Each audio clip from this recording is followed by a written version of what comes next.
Colonel Jack Hastings is our key back into the great now swing state of Wisconsin. He just doesn't know it yet. This is your second feature. What inspired you to write and direct this movie? It really was a question of just having experienced the political system for so long and becoming frustrated with just how redundant and corrosive it feels like it's gotten, and kind of that media industrial complex around it. You know, our electoral process seems to be further removed from the needs of the people it serves than ever before. So I wanted to try and look at it from that systems perspective as opposed to kind of the day-to-day that I had been dealing with The Daily Show. I am telling you guys, Jack could be the real deal. This little campaign of ours has caught the attention of the National Republican Party. Why are you here? Because crushing the last piece of hope in your eyes really gets me off. What made you want to be a part of this movie? I'm such a fan of the genre of the newsroom drama, whether it's the documentary or movies. It's such a great backdrop for characters and theatrics. So it's long been a kind of fantasy of mine to do something like that. And then to work with Jon and Steve was really a no-brainer. Jon Stewart alone is doesn't make a ton of movies, and that he was making one that I could possibly be in was kind of enough of a reason for me.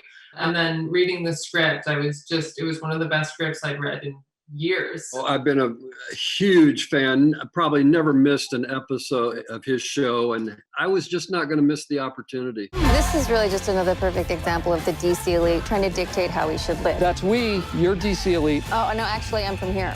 I'm from Deer Lacquet. Now, this movie takes both sides of the political spectrum to task. What message do you hope viewers walk away with?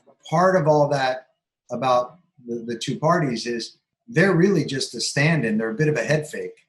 And it's there to entice you and lure you in so that when the rug is finally pulled at the end, you step back and go, oh, right, why do we allow this all to continue? Why do we allow it to go on like this? Why do we allow the electoral process to never end and to continually reinforce divisions as opposed to work to ease them? This is the A-Team.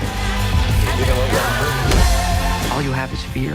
$20 says I do better with fear than you do with shame. And since it's an election year, it really feels like the perfect time to release this movie. Why did you want to release it right now? I thought, hey man, it's the middle of a pandemic.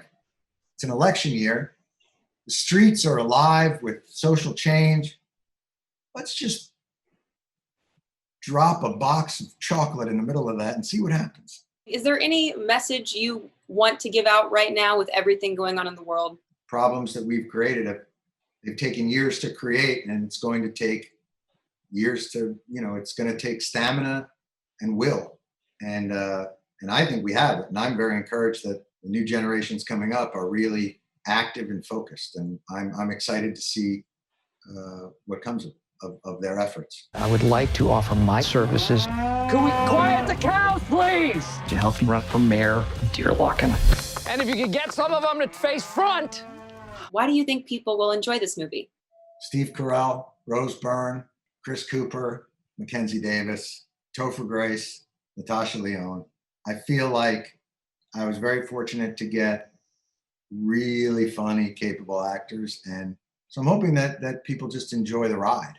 It's unexpected, perhaps, if you think it's a Jon Stewart. If you see it's a Jon Stewart movie, you're going to go in with a certain sort of preconceived idea of what it would be like, and it's really the opposite. No one is safe. Everybody is being satirized and made fun of, and the larger sort of picture is being exposed. It's very surprising. We hope they'll enjoy it, and I think it just asks to just let's try a little more objectivity. And Jon has a talent for breaking down and simplifying kind of pretty important issues and making us aware of them, of the problems. I think it's really funny, and I think it's really educational. And what more could you possibly want?